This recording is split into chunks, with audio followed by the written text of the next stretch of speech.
नमस्कार, India voice देख रहे हैं आप। मैं हूं आपके साथ समृद्ध मिश्रा। वक्त हो चला है देवभूमि समाचार का, तो बुलेटिन की शुरुआत करते हैं पहली खबर के साथ। देहरादून में आज राष्ट्रीय खेल दिवस के अवसर पर एक भव्य कार्यक्रम का आयोजन किया गया। यह कार्यक्रम हॉकी के जागरूक मेजर ध्यानचंद की जयंती के उपलक्ष्य में आयोजित किया गया था। मुख्य अतिथि के रूप में कार्यक्रम में पहुंचे मुख्यमंत्री पुष्कर सिंह धामी ने खिलाड़ियों को संबोधित करते हुए कहा कि खेल को बढ़ावा देना और युवाओं को आगे लाना राज्य सरकार की सर्वोच्च प्राथमिकता है। कार्यक्रम में खेल मंत्री रेखा आर्या, सांसद माला राज्य लक्ष्मी शाह और खेल विभाग के विशेष प्रमुख सचिव अमित सिन्हा भी मौजूद रहे। प्रदेश भर से आए खिलाड़ियों और खेल प्रशिक्षकों ने कार्यक्रम में भाग लेकर मेजर ध्यानचंद को श्रद्धांजलि दी और उनके आदर्शों पर चलने का संकल्प लिया। मुख्यमंत्री ने राज्य में खेल इंफ्रास्ट्रक्चर को और मजबूत करने की बात कही है और कहा है कि उत्तराखंड में युवा राष्ट्रीय और अंतर्राष्ट्रीय स्तर पर देश का नाम रोशन करेंगे।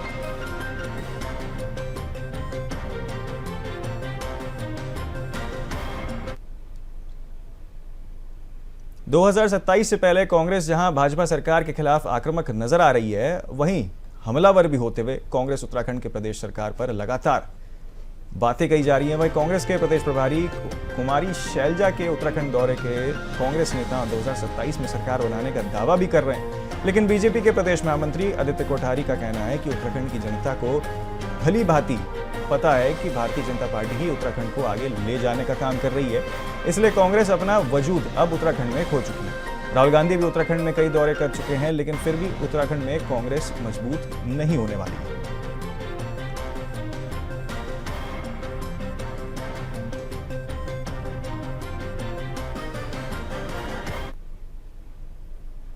उत्तराखंड में भाजपा विधायक विनोद चमोली ने पार्टी पर आपराधिक मानसिकता वाले लोगों की घुसपैठ को लेकर चिंता जाहिर की है। उन्होंने साफ तौर पर कहा है कि आपराधिक प्रवृत्ति के लोगों को पार्टी में प्रवेश बेहद गंभीर मामला है और इस पर संगठन को गहराई से सोचने की जरूरत है। विनोद चमोली ने माना कि लंबे समय से सत्ता में बने रहने के लिए कारण कुछ और निजी स्वार्थ और लाभ के लिए भाजपा में शामिल होने की कोशिश करते हैं।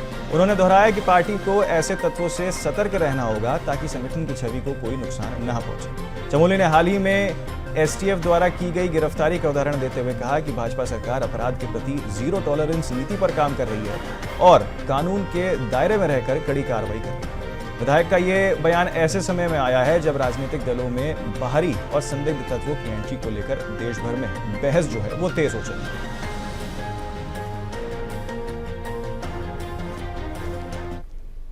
ऐसा नहीं है। अभी धन सिंह जी का तो आपने लगातार वीडियो देखा, ऐसा कैसे कह सकते हैं? महाराज जी गए, ऐसा कैसे कह सकते हैं? हाँ, ये है कि मुख्यमंत्री की अब आप तो मीडिया वाले लोग हैं, नहीं, आप जिसको कैच करोगे वही दिखेगा और बड़ा चेहरा जब जाएगा मुख्यमंत्री कहीं मूवमेंट करेगा तो निश्चित होगा मंत्री पीछे ही दिखाई पड़ेंगे और विधायक कहीं भी नहीं दिखाई पड़ेंगे। तो ये तो स्वाभाविक है। जब मुख्यमंत्री क्योंकि एक्टिव हैं और सब जगह उपलब्ध हैं तो आपका मीडिया मुख्यमंत्री को कैच करेगा। हाँ, जहाँ मुख्यमंत्री नहीं जा पा रहे, जहाँ मंत्री जा रहे हैं, वो मंत्रियों को दिखा रहे हैं। तो ऐसा नहीं कह सकता आपके मंत्री नहीं। वो हमारे क्षेत्र में गणेश जोशी हैं, तमाम क्षेत्रों में गए हैं। हमारे अभी सतपाल महाराज जी गए हैं, धन सिंह जी को तो मैं लेटेस्ट देख रहा था, वो सब जगह घूम रहे हैं, हमारे एमपीज घूम रहे हैं। तो ऐसा नहीं कि भाजपा में कोई नहीं जा रहा है। हाँ, ये ठीक है कि मुख्यमंत्री जी को आप लोग ज़्यादा दिखा रहे हैं क्योंकि मुख्यमंत्री जी दिखाए जाने चाहिए, क्योंकि प्रदेश के मुखिया हैं और उनका मूवमेंट ज़्यादा मूवमेंट और सेंसिटिव आदमी जाते सब जगह जाते हैं, अपना काम करते हैं, इसलिए आपको इधर से दिखाई पड़ रहा होगा, ऐसा कुछ नहीं। उत्तराखंड के डोईवाला ब्लॉक में आज शपथ ग्रहण समारोह धूमधाम से संपन्न हुआ है। इस अवसर पर ब्लॉक प्रमुख गौरव सिंह, ज्येष्ठ और कनिष्ठ ब्लॉक प्रमुख के साथ सभी निर्वाचन क्षेत्र पंचायत सदस्यों ने पद की शपथ ली। कार्यक्रम में एसडीएम डोईवाला अपर्णा ढोंडियाल ने गौरव सिंह को ब्लॉक प्रमुख पद की शपथ दिलाई। इसके पश्चात ब्लॉक प्रमुख ने मंच संचालित करते हुए सभी सहयोगियों को शपथ दिलाई। इस गरिमामय अवसर पर मुख्य अतिथि के रूप में जिला पंचायत अध्यक्ष सुखविंदर कौर और उपाध्यक्ष अभिषेक सिंह मौजूद रहे।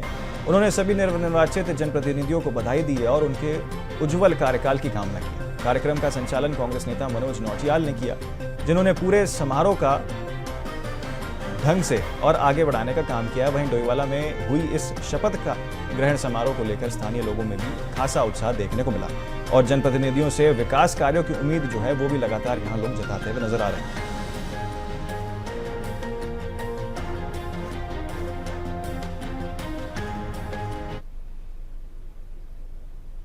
उत्तराखंड में रामनगर काशीपुर बखवाला राष्ट्रीय राजमार्ग 309 आज सुबह से ही हाईवे पूरी तरीके से बंद पड़ा हुआ है। दरअसल रामनगर के पास स्थित धनगढ़ी नाला उफान पर आ गया और जलस्तर खतरा स्तर पर तक पहुंच गया है। लगातार मूसलाधार बारिश से नालों की नदी में तब्दील कर दिया गया है, जिससे सड़क मार्ग डूब गया। प्रशासन ने खतरे को देखते हुए वाहनों की आवाजाही पर रोक लगा दी है। स्थानीय पुलिस और प्रशासन मौके पर तैनात है और स्थिति पर नजर वो रखे हुए हैं। इस मार्ग के बंद होने से रामनगर, काशीपुर, पौड़ी, अल्मोड़ा सहित कई जिलों का जो संपर्क है वो आपस में टूट गया। हाईवे पर कई किलोमीटर तक वाहनों की लंबी कतारें लग चुकी हैं। बता दें कि मौसम विभाग ने अगले 24 घंटे के लिए भारी बारिश की संभावना जताई थी। ऐसे में हाईवे खुलने में समय लग सकता है।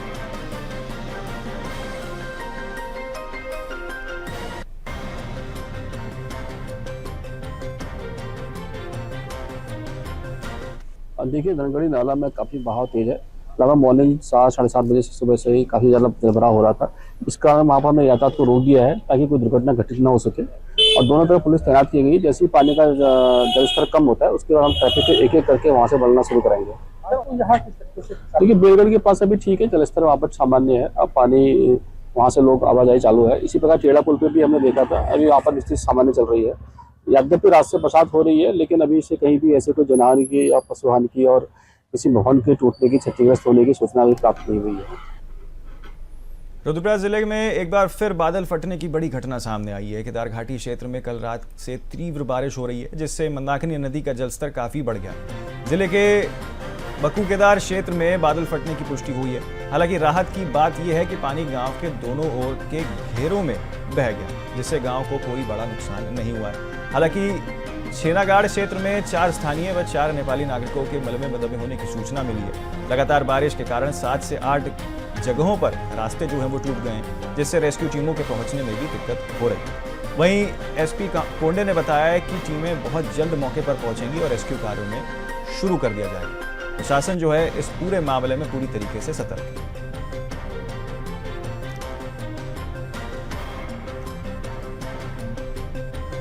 रुद्रप्रयाग में हमें कल रात से ही 3-3 घंटे के भारी वर्षा के अलर्ट आ रहे थे और स्पेशली जो हमारी केदारनाथ और मंदाकिनी का जो घाटी है उसमें बहुत तेज बारिश हुई, जिसके कारण मंदाकिनी का स्तर भी बढ़ा हुआ है। अगर नुकसान की बात करूं तो जो बसुकेदार क्षेत्र है हमारा, वहाँ पे एक जगह पे बादल फटने की सूचना आई थी।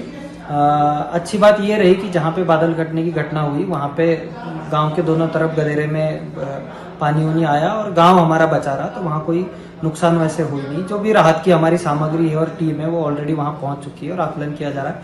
लगभग 70 से 80 लोग हमने स्कूलों में शिफ्ट किए। एक हमारा छेनागाड़ क्षेत्र था नीचे ही, जिसका मार्केट एरिया था, वहाँ पे थोड़ा सा नुकसान है। लगभग 8 लोग, जिसमें 4 नेपाली मजदूर और 4 हमारे लोकल के लोग जो रात के समय दुकानों में रहते थे, वो मलबे के नीचे दबने की संभावना है। वहाँ लगभग 7 से 8 जगह पे रास्ता टूटने के कारण जो हमारा रेस्क्यू वर्क है वो पहुँचने में थोड़ी देरी हो रही है, पर जल्दी वहाँ पे पहुँच जाएंगे और रेस्क्यू वर्क शुरू होगा। उत्तरकाशी के यमुनोत्री मार्ग पर स्थित खदारी कस्बा में एक बार फिर विनाश की आशंका में घिर गया। 2013 की भयावह आपदा से सबसे ज्यादा नुकसान झेलने वाला उपली खरादी क्षेत्र था।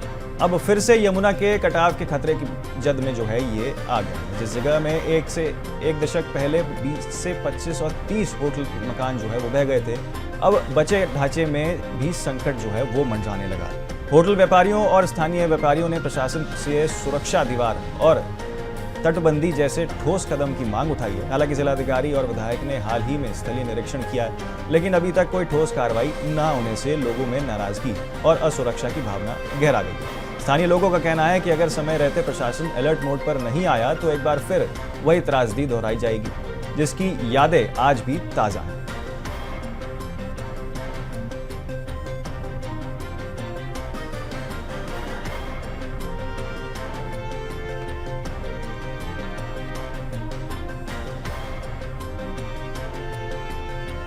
कहना चाहूँगा कि ये जो खरादी का क्षेत्र है, उपली खरादी का, ये आपदा प्रभावित क्षेत्र है। सन 2013 में भी यहाँ भीषण बाढ़ आ गई थी, जिसके कारण 20 से 25 आवासीय और व्यावसायिक भवन वो बाढ़ की भेंट चढ़ गए थे। लेकिन अभी हमने शासन प्रशासन से एक गुहार लगाई कि अभी वर्तमान समय में जो बची खुची बस्ती है उसको प्रोटेक्ट करने का काम किया जाना चाहिए, ताकि जो है जो शेष अवशेष जो बस्ती है उसको बचाया जा सके, और ताकि लोग अब लोगों का जो व्यवसाय है तो उसी पर लोग, कई सारे लोग उस पर डिपेंड है, तो उनका व्यवसाय जो है, यदि ये आवासीय भवन या व्यावसायिक भवन उनके नहीं बचेंगे तो ऐसे में उनके अस्तित्व पर खतरा पैदा हो जाएगा। तो हम ये मांग करते हैं कि शासन और प्रशासन स्तर से इस क्षेत्र को जो सामने दिखाई दे रहा है इसको जितना जल्दी हो सके आरसीसी वॉल से इसको प्रोटेक्ट किया जा सकता है, ताकि बची कुची जो बस्ती है उसको बचाया जा सके। देहरादून में महाराष्ट्र समाज सेवा समिति द्वारा गणेश उत्सव का सार्वजनिक आयोजन अत्यंत धूमधाम और भव्य के साथ किया गया। इस कार्यक्रम में राजधानी देहरादून में निवास कर रहे महाराष्ट्र के सैकड़ों परिवारों ने उत्साहपूर्ण भाग लिया। गणेश चतुर्थी के अवसर पर आयोजित इस उत्सव में विविध सांस्कृतिक कार्यक्रम प्रस्तुत किए गए, जिसमें आयोजन में रंगारंग माहौल बन गया। समिति के प्रदेश अध्यक्ष ने बताया कि समिति की स्थापना 1952 में हुई थी और अब तक ये हर वर्ष सार्वजनिक गणेश उत्सव का आयोजन करती आ रही है। यह आयोजन न केवल धार्मिक आस्था को सशक्त करता है, बल्कि सांस्कृतिक एकता और सामाजिक समरसता का संदेश भी देता है। समिति का उद्देश्य समाज को जोड़ना है और वह शिक्षा के क्षेत्र में भी सक्रिय भूमिका निभा रहा है। बच्चों को शैक्षिक सामग्री विस्तृत करना समिति समाज सेवा के क्षेत्र में उल्लेखनीय योगदान दे रही है, ये भी उन्होंने साफ तौर पर कहा। भारत समाज सेवा समिति देहरादून में पिछले कई वर्षों से कार्यरत है। इसकी स्थापना 1952 में हुई थी और तब से आज तक सार्वजनिक गणेश उत्सव मनाते रहे हैं। इस गणेश उत्सव के दौरान विभिन्न प्रकार के कार्यक्रम आयोजित किए जाते हैं, जो मुख्य रूप से सांस्कृतिक और भजन कीर्तन के कार्यक्रम होते हैं। इसके अलावा समिति और भी बहुत सारे समाज कार्य भी करती है। समाज कार्यों में हम शिक्षा को, जो जरूरतमंद बच्चे होते हैं, होशियार बच्चे होते हैं, उनको शिष्यवृत्ति या स्कॉलरशिप प्रदान करते हैं। हर वर्ष 2 बच्चों को स्कॉलरशिप प्रदान की जाती है। इसके अलावा हम स्वास्थ्य के क्षेत्र में भी काम करते हैं। समय समय पर विभिन्न तरह के शिविर लगाए जाते हैं, जैसे रक्तदान शिविर या अंगदान शिविर। ये इस तरह के कार्य हम करते हैं। साथ ही जैसे यहाँ उत्तराखंड का एक बहुत ही महत्वपूर्ण पर्व हरेला पर्व है, उस पर्व के समय हम लोग भी वृक्षारोपण करते हैं और इस प्रकृति को बचाने के लिए सदा कार्यरत रहते हैं। तो फिलहाल एक छोटा सा ब्रेक ले रहे हैं, जल्द लौटेंगे। आप देखते रहिए इंडिया वॉइस। तो ब्रेक के बाद आपका स्वागत है। रुक करते हैं बाकी खबरों की ओर। मसूरी में आने वाले समय में ट्रैफिक जाम की समस्या से परेशानी में अब राहत मिल सकती है। उत्तराखंड मेट्रो रेल कॉरपोरेशन ने मसूरी में रोपवे नेटवर्क बनाने की योजना तैयार की है। इसको लेकर नगर पालिका परिषद के सभागार में एक अहम बैठक में रोपवे के प्रस्तावित रूट, पर्यावरण ये असर और स्थानीय लोगों की राय पर चर्चा की गई। बैठक में कैबिनेट मंत्री गणेश जोशी और नगर पालिका अध्यक्ष मीरा सकलानी भी मौजूद रहे। मंत्री ने कहा कि रोपवे शुरू करने से पहले सभी जरूरी विभागों से अनापत्ति प्रमाण पत्र जो है वो लेना काफी अनिवार्य है और जमीन की उपलब्धता भी सुनिश्चित करनी होगी। उन्होंने बताया कि बिना पूरी तैयारी से उद्घाटन करने के बाद में समस्याएं खड़ी हो सकती हैं।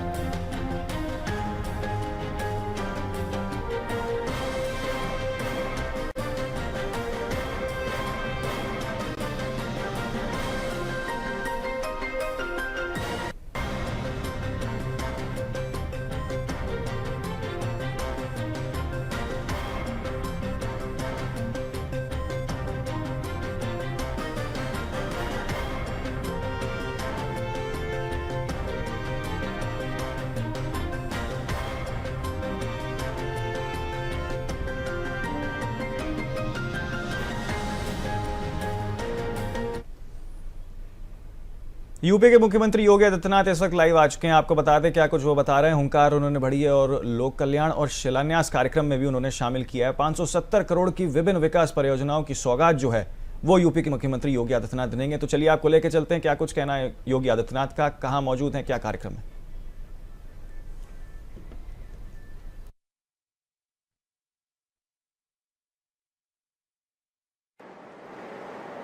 हमारे लोकप्रिय विधायक श्री राजेंद्र मौर्य जी,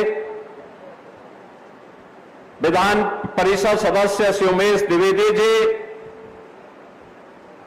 अध्यक्ष अध्यक्ष नगर पालिका परिषद प्रतापगढ़ श्रीमती प्रेमलता सिंह जी, पूर्व मंत्री श्री राजेंद्र प्रताप सिंह मोती सिंह जी, पूर्व मंत्री श्री शिवाकांत ओझा जी, पूर्व सांसद श्री संगमलाल गुप्ता जी, पूर्व सांसद विनोद सोनकर जी, भारतीय जनता पार्टी के जिला के प्रभारी श्री कौशलेंद्र सिंह पटेल जी, जिलाध्यक्ष आशीष श्रीवास्तव जी, पूर्व विधायक धीरज ओझा जी, पूर्व विधायक राम शिरोमणि शुक्ला जी और आज के इस कार्यक्रम में उपस्थित भारतीय जनता पार्टी, अपना दल, निषाद पार्टी और सुहेलदेव राजभर पार्टी के सभी पदाधिकारी और उपस्थित बहन और भाइयों, आज मुझे प्रतापगढ़ की इस पावन धरा पर आने का अवसर प्राप्त हुआ है। इस अवसर पर 570 करोड़ रुपए की लागत की परियोजनाओं का उपहार जनपद प्रतापगढ़ वासियों को प्राप्त हो रहा है। मैं आप सभी को इन योजनाओं की और गणपति महोत्सव की भी हृदय से बधाई देता हूं। बहनों और भाइयों, प्रतापगढ़ अपनी पौराणिक और ऐतिहासिक परंपरा के लिए विख्यात है।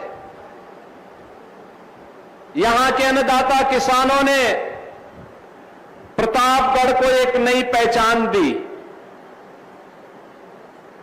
यहां पर स्वतंत्रता संग्राम सेनानियों ने अपने संघर्ष से देश की स्वाधीनता में योगदान किया और अन्नदाता किसानों ने यहां पर आंवले की खेती को एक नई पहचान देकर के लोगों की आरोग्यता को आगे बढ़ाने में योगदान किया है। तो आज यहां के स्थानीय विधायक भी अपने यहां की रसमलाई के माध्यम से उसकी मिठास को घर घर तक पहुंचाने का काम कर रहे हैं। बहनों और भाइयों,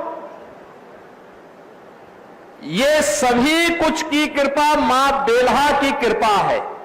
मां बेल्हा देवी की कृपा है कि जिस प्रतापगढ़ के बारे में कभी लोग कहते थे कि विकास नहीं हो सकता, उस प्रतापगढ़ में 1 डिस्ट्रिक्ट 1 प्रोडक्ट में आंवला और आंवला का उत्पाद आज देश और दुनिया के कोने कोने में पहुंच रहा है।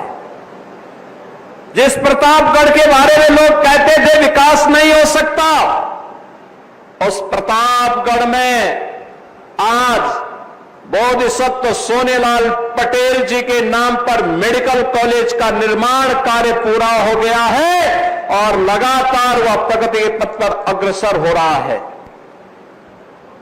जिस प्रतापगढ़ के बारे में लोग कहते थे कि वहां पर कनेक्टिविटी की समस्या है, उस प्रतापगढ़ में देश का सबसे बड़ा एक्सप्रेसवे गंगा एक्सप्रेसवे मेरठ से प्रयागराज के बीच में प्रतापगढ़ के भी 40-42 किलोमीटर के भूभाग को अपने साथ लेकर के यहां के विकास को आगे बढ़ाने के लिए प्रतिबद्ध दिखाई देता है।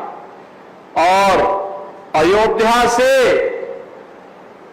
प्रयागराज के बीच 6 लेन का जो हाईवे बन रहा है, प्रतापगढ़ के बाईपास और विकास के साथ यह एक मील का पत्थर जोड़ने जा रहा है। बहनों और भाइयों, विकास कैसे होना चाहिए? यहां का मेडिकल कॉलेज, यहां पर बेल्हा देवी के मंदिर के पर्यटन विकास का कार्यक्रम, यहां पे अंदर चल रहे हाईवे के कार्यक्रम, यहां पर स्वास्थ्य के लिए, शिक्षा के लिए, सड़कों के लिए, यहां के उद्यमियों के लिए और नवोद्यमियों के लिए जिन कार्यक्रमों की आज घोषणा हो रही है और जिन कार्यक्रमों को हम आगे बढ़ा रहे हैं, यही विकास होता है। इसी को ही विकास कहते हैं, जिसका मूर्त रूप आज देखने को मिल रहा है। और इसीलिए आज मैं एक बार फिर से प्रतापगढ़ के अंदर आया हूं, उन सभी पूर्वजों का स्मरण करने के लिए जिनके पसीने से प्रतापगढ़ में आंवला जैसा औषधीय अमृत फल इन्होंने दुनिया के सामने प्रस्तुत करके उसे अपने साथ जोड़ने का काम किया। मैं उन्हें नमन करने के लिए आया हूं, जिन्होंने आजादी के संघर्षों में अपना योगदान दिया, और मैं उन सब का अभिनंदन करने के लिए आया हूं जो विकास की इस प्रक्रिया में प्रधानमंत्री मोदी जी के साथ कदम से कदम मिला करके चलने के लिए प्रतिबद्ध दिखाई दे रहे हैं। याद करिए, पिछली सरकारों ने एक जनपद एक माफिया दिया था। वह माफिया लूटता था, शोषण करता था, विकास की योजनाओं में डकैती डालता था, गरीबों के हकों को छीनता था, बेटी और व्यापारी की सुरक्षा के लिए खतरा पैदा करता था। खनन माफिया के नाम पर, भू माफिया के नाम पर, वन माफिया के नाम पर, पशु माफिया के नाम पर, बालू माफिया के नाम पर तबाही मचाता था। लेकिन ये डबल इंजन की सरकार प्रधानमंत्री मोदी जी के नेतृत्व में माफिया संस्कृति को, गुंडा संस्कृति को, दंगों की संस्कृति को समाप्त करके वन डिस्ट्रिक्ट वन प्रोडक्ट भी देता है और one district one medical college भी देता है, जिसका प्रतापगढ़ एक अनुपम उदाहरण है। बहनों और भाइयों, देश और दुनिया में आप जब जाते हैं, आपकी पहचान किससे बनेगी? अगर आपके यहां कोई दुर्दांत माफिया होगा, गुंडा होगा, अगर आप उसके नाम पर पहचान देने का प्रयास करेंगे, पहचान के संकट से गुजरेंगे। लोग पूछेंगे नहीं, लोग दुत्कारेंगे। लेकिन अगर आप कहेंगे कि हम उस जिले से हैं जिस जिले में आंवला वहां की पहचान को बनाता है, अमृत फल आंवले से आपकी पहचान बनती है, medical college Sonelal Patel medical college से आपकी पहचान बनती है, आपकी पहचान बनती है यहां के राजेंद्र मौर्य के द्वारा बनाए जाने वाली रसमलाई से। तो बहनों और भाइयों, कितने लोगों को इन्होंने रसमलाई खिलाया है? खिलाएंगे वो जरूर। अब तो हाथ खड़े कर दे तो जरूर खिलाएंगे अब आपको। इनको एक बार खिलाई रसमलाई की दावत। ये हमारे स्थानीय कारीगरों की मेहनत है, और इसी कारीगरी की मेहनत के लिए प्रधानमंत्री जी ने कहा वोकल फॉर लोकल। हमारे देश का पैसा हमारे कारीगरों के हाथों में जाएगा, हमारे देश का पैसा हमारे हस्तशिल्पियों के हाथों में जाएगा, हमारे हलवाइयों के हाथों में, हमारे बढ़ई के हाथों में, हमारे राजमिस्त्री के हाथों में जाएगा, हमारे कारपेंटर के हाथ में जाएगा। देश समृद्ध होगा, रोजगार का सृजन होगा। और अगर हम विदेशी सामान को खरीदते हैं तो बहनों और भाइयों, हम देश को विपन्न बनाते हैं। वही मुनाफा फिर देश के अंदर आतंकवाद को बढ़ाता है, अलगाववाद को बढ़ाता है, अराजकता को बढ़ाता है, गुंडागिर्दी को बढ़ाता है, धर्मांतर को बढ़ाता है। आज जब मैं आपके बीच में आया हूं आपसे कहने के लिए, अभी कुछ दिनों के बाद, ठीक 1 महीने के बाद हम लोग नवरात्रि के आयोजन के साथ जुड़ेंगे। शारदीय नवरात्रि का भव्य आयोजन होगा। मां दुर्गा की, जगत जननी मां भगवती दुर्गा की पूजा का अवसर होगा। मां बेहला देवी के, मां चंद्रिका देवी के पूजन का एक अवसर हम सबके सामने होगा। और इस अवसर पर मैं कहना चाहूंगा, उत्तर प्रदेश सरकार ने माफिया मुक्त, दंगा मुक्त, गुंडागिर्दी से मुक्त प्रदेश की बात कही नहीं, बल्कि इसको करके दिखाया है। और आज मैं फिर से कहने के लिए आया हूं, बेटी और व्यापारी की सुरक्षा पर अगर किसी ने सेंध डाला तो उसको ध्यान रखना होगा कि अगले चौराहे पर कोई यमराज उसका इंतजार कर रहा होगा, उससे कम पे कोई बात नहीं करेगा। इसलिए बेटी की इज्जत पर हाथ मत डालना, तुरंत अगले चौराहे पर फिर उसका काम तमाम होने वाला है। और इसीलिए हर बेटी की सुरक्षा हो, हर बेटी का संरक्षण हो, हर बेटी को आगे बढ़ने का अवसर मिले, इसी के लिए सरकार ने उत्तर प्रदेश सरकार की पुलिस भर्ती में बेटी को प्राथमिकता दिया। आपने देखा होगा अभी हाल ही में उत्तर प्रदेश पुलिस में 60,200 से अधिक पुलिस भर्ती की कार्रवाई संपन्न किया। 12,000 से अधिक बेटियां उसमें भर्ती होकर के गई। 12,000 से अधिक प्रतापगढ़ की बेटियां भी उसमें भर्ती होने हुई हैं। अभी कल ही हमने एक नियुक्ति पत्र वितरण का कार्यक्रम किया। 2437 पुलिस की आपके महिला और बाल विकास में मुख्य सेविकाओं की भर्ती हुई। अधीनस्थ सेवा चयन आयोग के माध्यम से। अब आश्चर्य करेंगे, ये 2437 में से 2425 में केवल बेटियां भर्ती हुई हैं, बेटियां भर्ती हुई हैं। बहनों और भाइयों, ये बेटियों को सशक्त करने की दिशा में, स्वावलंबी बनाने की दिशा में, उनकी सुरक्षा का बेहतर माहौल बने, इसके लिए बेटी बचाओ बेटी पढ़ाओ का कार्यक्रम हो, मातृवंदना का कार्यक्रम हो, कन्या सुमंगला योजना का कार्यक्रम हो, या फिर जीवन के प्रत्येक क्षेत्र में बेटी के जन्म से लेकर के बेटी के स्नातक तक के अध्ययन के लिए उचित अवसर प्रदान करना। शादी योग्य बेटी हो गई है तो प्रदेश सरकार मुख्यमंत्री सामूहिक विवाह योजना के माध्यम से बेटी की शादी के लिए 1 लाख रुपए का अनुदान उत्तर प्रदेश सरकार उपलब्ध करवा रही है, जिससे किसी भी बेटी को दहेज लोभियों के शिकार का शिकार न बनना पड़े। और इसके लिए सरकार पूरी प्रतिबद्धता के साथ लग करके कार्य कर रही है। बहनों और भाइयों, निराश्रित महिलाओं के लिए पेंशन की स्कीम हो, वृद्ध जनों और दिव्यांग जनों के लिए पेंशन की स्कीम हो, जहां बिना भेदभाव के से आगे बढ़ाने का कार्य किया जा रहा है।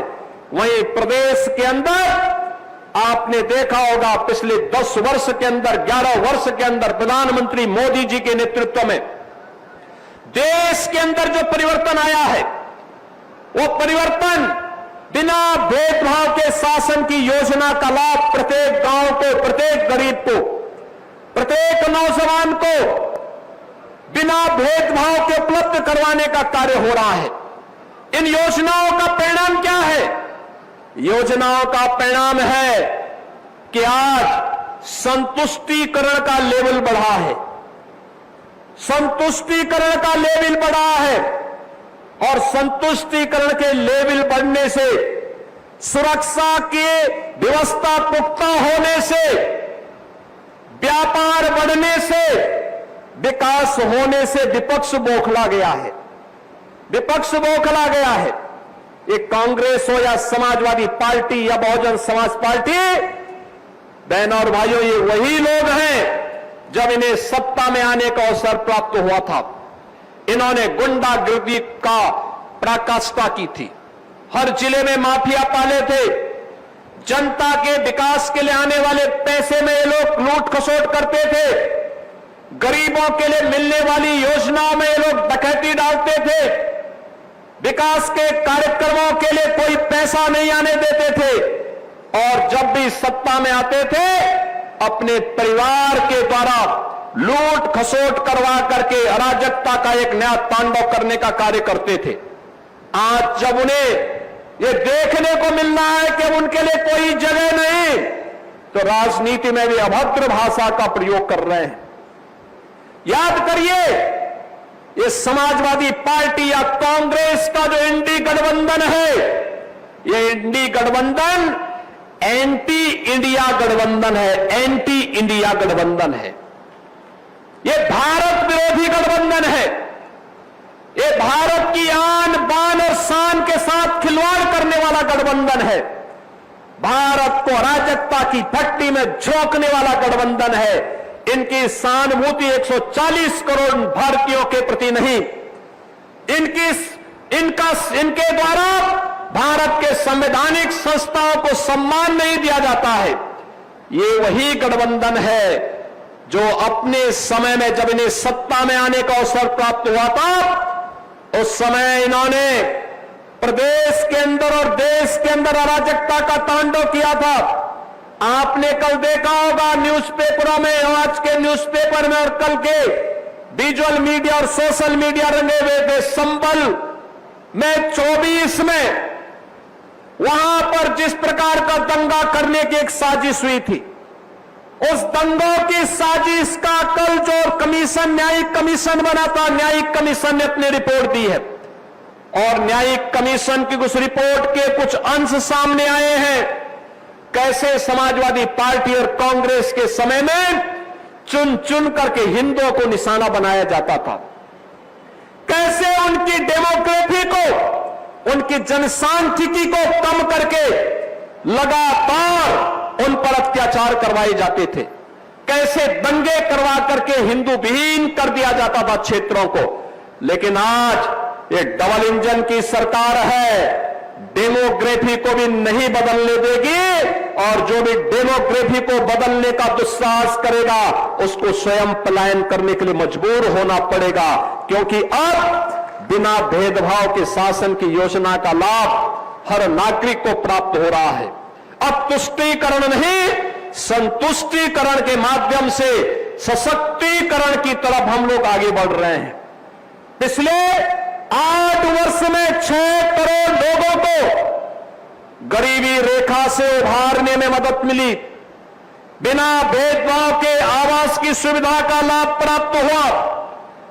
मुझे याद है इसी जनपद में ग्राम्य विकास मंत्री के रूप में डॉक्टर महेंद्र सिंह जी जब काम करते थे, श्री मोती सिंह जी ने बाद में इस परंपरा को आगे बढ़ाया।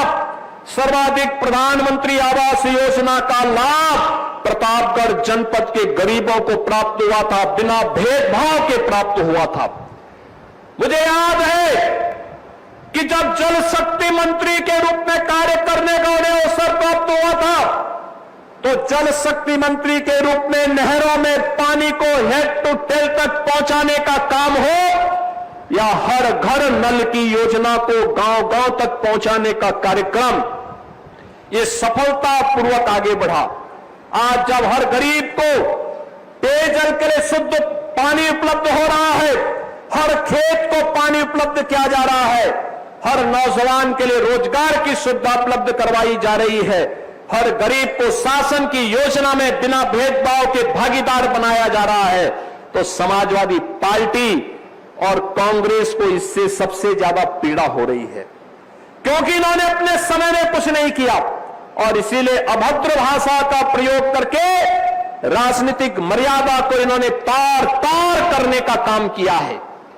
इन लोगों को समझना चाहिए, भारत के प्रधानमंत्री मोदी जी दुनिया के सबसे लोकप्रिय नेता हैं और प्रधानमंत्री मोदी जी के प्रति अब शब्दों का प्रयोग करने का मतलब सूरज पे थूकने जैसा है। ये थूक इनके ऊपर आ रहा है। जनता जनार्दन इनके कृत्यों पर कहीं ना कहीं उसकी निंदा कर रही है, अपने को अपमानित महसूस कर रही है। 140 करोड़ भारतवासी अपने आप को अपमानित महसूस कर रहे हैं।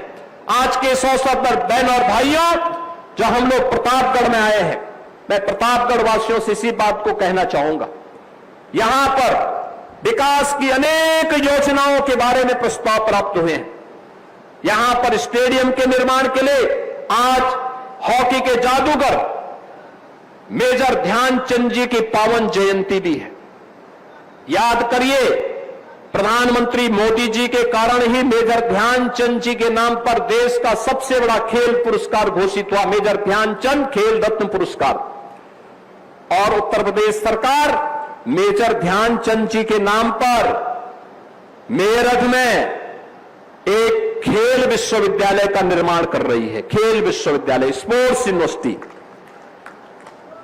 आपके लिए तो आसान होगा, एक्सप्रेसवे प्रतापगढ़ से होते हुए सीधे मेरठ तक पहुंचता है और मेरठ तक पहुंच करके मेरठ में आज के दिन, आज ही स्पोर्ट्स विश्वविद्यालय में जो एडमिशन हुए हैं उसमें पहला सत्र प्रारंभ हो रहा है।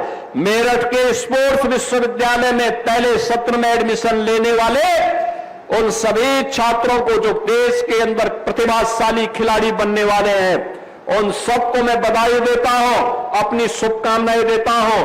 और प्रदेश सरकार का संकल्प है, जैसे हम लोगों ने हर जिले में एक मेडिकल कॉलेज खोला है, ऐसे ही हर कमिश्नरी में एक स्पोर्ट्स कॉलेज का भी निर्माण हम लोग करेंगे, खेल और खेलकूद की गतिविधियों को आगे बढ़ाने के लिए।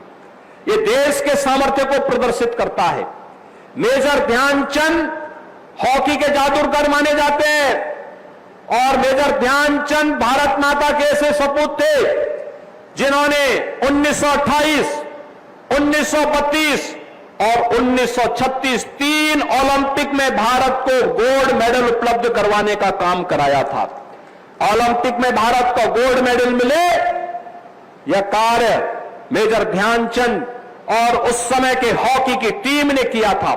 आज उन्हीं की स्मृतियों को जीवंत बनाए रखने के लिए हम सब यहां पर आए हैं। यहां के विधायक जी ने कहा है, यहां के स्टेडियम के लिए जमीन आदि देने के लिए प्रस्ताव आ चुका है। सरकार उस पर बहुत शीघ्र कार्य करके खेल और खेलकूद की गतिविधियों को आगे बढ़ाने का काम करेगी। नगर पालिका परिषद प्रतापगढ़ में भारतीय जनता पार्टी का बोर्ड है और हमारी सरकार ने तय किया है हर जिला मुख्यालय की नगर पालिका परिषद को हम लोग स्मार्ट सिटी की तर्ज पर विकसित करने का काम करेंगे। यहां के चेयरमैन भी मुझे एक दो बार मिली थी, उन्होंने भी कुछ प्रस्ताव दिए हैं और मैंने उनसे कहा है जिले की सड़कें, मुख्य मार्ग कम से कम स्मार्ट बने, अच्छा बने, इसकी तैयारी होनी चाहिए। यहां पर विकास की उन सुविधाओं का लाभ मिले जिसके कारण प्रतापगढ़ जिला मुख्यालय अयोध्या और प्रयागराज के बीच में अपनी भव्यता के लिए जाना जाए। माता बेल्हा देवी के स्थान में प्रयागराज महाकुंभ और श्री राम जन्मभूमि अयोध्या में दर्शन करने वाले श्रद्धालु माता बेल्हा देवी के दर्शन करने के लिए प्रतापगढ़ में आ सके, मां चंद्रिका देवी का दर्शन करने के लिए यहां पर आ सके। इस दृष्टि से यहां पर विकास की इस प्रक्रिया को हम आगे बढ़ाने का काम करेंगे और आज इसीलिए 570 करोड़ रुपए की जिन 186 परियोजनाओं को हम लोगों ने आज यहां पर लोकार्पण और शिलान्यास किया है, इसमें 263 करोड़ रुपए की परियोजनाएं, इनका आज यहां लोकार्पण हुआ है और 306 करोड़ रुपए की परियोजनाओं का आज यहां पर शिलान्यास किया गया है, जिसमें माता बेल्हा देवी के सुंदरीकरण की इस योजना के साथ ही लोक निर्माण विभाग की 54 परियोजनाओं, जल जीवन मिशन की योजनाओं और पुलिस लाइन में ट्रांजिट हॉस्टल के निर्माण के कार्यक्रम को भी सफलतापूर्वक निर्माण करने के बाद यहां पर विभिन्न जो नगर पालिकाएं थी, नगर पंचायतें थी, उनके कार्यालयों का भवन का उद्घाटन, नगर पंचायतों में कल्याण मंडपम, गरीब की बेटी की शादी भी हो सके, कोई भी सार्वजनिक कार्यक्रम सस्ते में उपलब्ध हो सके, इसके लिए हर नगर निकाय में कल्याण मंडप बन रहे हैं। कल्याण मंडपम के माध्यम से इस कार्यक्रम को आगे बढ़ाना, समेकित विशेष माध्यमिक विद्यालय चलाकपुर में यहां पर भी एक कार्यक्रम, एक विकास की योजना को आज उद्घाटन किया जा रहा है और एक 50 बेडेड फील्ड हॉस्पिटल के निर्माण का भी लोकार्पण कार्यक्रम के साथ ही सामुदायिक स्वास्थ्य केंद्र, राजकीय इंटर कॉलेज दादूपुर शिवगढ़, राजकीय बालिका इंटर कॉलेज करवई और बरदहा, इन सब के भी लोकार्पण का कार्यक्रम यहां पर किया जा रहा है और इसके साथ ही विभिन्न थानों में पुलिस कार्मिकों के लिए जो अवस्थापना सुविधाओं का विकास हुआ है, उसका भी आज यहां पे लोकार्पण का कार्यक्रम, कस्तूरबा गांधी विद्यालय संग्रामगढ़ में हॉस्टल और कस्तूरबा गांधी विद्यालय चंद्रिका में एकेडमिक ब्लॉक के निर्माण के कार्यक्रम का भी यहां पर आज लोकार्पण का कार्यक्रम किया जा रहा है। इसके साथ ही यहां पे लोक निर्माण विभाग की 46-48 परियोजनाओं का शिलान्यास का कार्यक्रम, मुख्यमंत्री मॉडल कंपोजिट विद्यालय, जो विद्यालय का एक इंटीग्रेटेड कैंपस पहली क्लास से लेकर के 12वीं तक के लिए बन रहा है, उसका भी आज शिलान्यास का कार्यक्रम, मुख्यमंत्री अभ्युदय कंपोजिट विद्यालय, इसका भी आज शिलान्यास का कार्यक्रम, और एक अग्निशमन केंद्र, नगर पालिका बेला में कल्याण मंडपम, पुलिस लाइन में ट्रांजिट हॉस्टल, पुलिस लाइन में साइबर थाना और आवास एवं विकास परिषद की अवस्थापना से जुड़े हुए विभिन्न प्रकार के कार्यक्रमों के साथ ही यहां पर तमाम अन्य विकास की योजनाओं के कार्यक्रमों का भी शिलान्यास का कार्यक्रम आज यहां पर प्रतापगढ़ में किया जा रहा है। बहनों और भाइयों, हम इन विकास के कार्यक्रमों के माध्यम से विकसित भारत की उस संकल्पना के साथ जुड़े जिसका संकल्प प्रधानमंत्री मोदी जी ने आजादी के अमृत महोत्सव वर्ष में हर भारतवासी को कराया था। ये विकसित भारत की संकल्पना जिसमें विकसित उत्तर प्रदेश होना है। याद रखना, विकसित उत्तर प्रदेश तब होगा जब प्रतापगढ़ विकसित होगा, हमारा गांव आत्मनिर्भर होगा, हमारा नगर निकाय आत्मनिर्भर होगा। जब ये आत्मनिर्भरता के लक्ष्य को प्राप्त करेंगे तो विकसित होने से दुनिया की कोई ताकत आपको रोक नहीं सकती, कोई ताकत रोक नहीं सकती है। और उसी विकसित उत्तर प्रदेश के लिए, विकसित प्रतापगढ़ के साथ जुड़ने के लिए आप सबका मैं आह्वान करता हूं। आने वाले समय में पर्व और त्योहारों की एक लंबी श्रृंखला आने वाली है और ये मेरा सौभाग्य है कि मुझे गणेश महोत्सव, गणपति महोत्सव के अवसर पर प्रतापगढ़ की धरती पर आने का अवसर प्राप्त हुआ है। इस अवसर पर आप सबको गणपति महोत्सव की हृदय से बधाई देता हूं, अपनी शुभकामनाएं देता हूं। पितृपक्ष आने वाला है, इसके उपरांत सभी पितरों को, पूर्वजों को, जिन्होंने प्रतापगढ़ के निर्माण में अपना योगदान किया, उन सब की स्मृतियों को नमन करता हूं। और इसके तत्काल बाद शारदीय नवरात्रि का आयोजन और विजयादशमी का आयोजन होगा। इसके उपरांत फिर दीपावली आएगी। इन सभी पर्व और त्योहारों की हृदय से बधाई और मंगलमय शुभकामनाएं आप सबके प्रति व्यक्त करते हुए अपनी वाणी को विराम देता हूं। धन्यवाद। जय हिंद। बहुत बहुत धन्यवाद, आभार, साधुवाद माननीय मुख्यमंत्री जी, आपके इस प्रेरणादायी उद्बोधन के लिए जो सदैव हमें आगे बढ़ने की प्रेरणा प्रदान करते हैं। आदर और सम्मान के साथ धन्यवाद। कर्तव्य के निर्वहन के लिए माननीय